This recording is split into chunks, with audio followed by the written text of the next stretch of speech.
ആഹാ, നല്ല പഴം. ഓ, ആ മരത്തിൽ കയറി ഇരുന്ന് സമാധാനമായിട്ട് ഇങ്ങ് തിന്നാം. എന്നാൽ മരത്തിൽ കയറി കുരങ്ങൻ ഒരു കടി പഴത്തിൽ കഴിച്ചപ്പോഴേക്കും ബോധരഹിതനായി അദ്ദേഹം താഴേക്ക് വീണു. ആരാണത്? ആ പഴത്തിന് കുഴപ്പമൊന്നും ഇല്ലായിരുന്നല്ലോ, എല്ലാവരും അത് തിന്നാറില്ലേ? അതെ, പക്ഷേ ഇപ്പം ആ മരത്തിന് എന്തോ വിഷബാധ ഏറ്റെന്നാണോ കരുതാൻ. അതേസമയം ഇതെന്ന് പറയുന്നത് മൗഗ്ലി മരത്തിനടുത്ത് എത്തിയിരുന്നു. അതും അതേ മരം. ഓ, നല്ല വിശപ്പ്, ഒരു പഴം അങ്ങ് തിന്നാലോ. ഒന്നും നോക്കിയില്ല, മൗഗ്ലി അപ്പോഴേ ഒരെണ്ണമെടുത്തും കടിച്ചു. മൗഗ്ലി, എന്ത് പറ്റി? ആ പഴം നീ തിന്നോ? അതിൽ വിഷമുണ്ട്, മാരി ഇപ്പോൾ എന്നോട് പറഞ്ഞേ ഉള്ളൂ. ഇത് തിന്ന ഒരു കുഴകൻ ബോധം പറ്റി വീണത്രേ.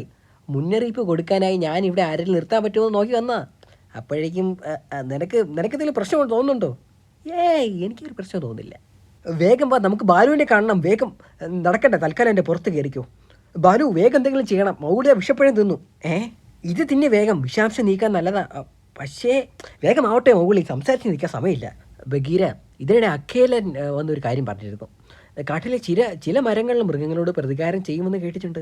ഈ വിഷപ്പഴം മരത്തിൻ്റെ പ്രതികാരമാണത്രേ.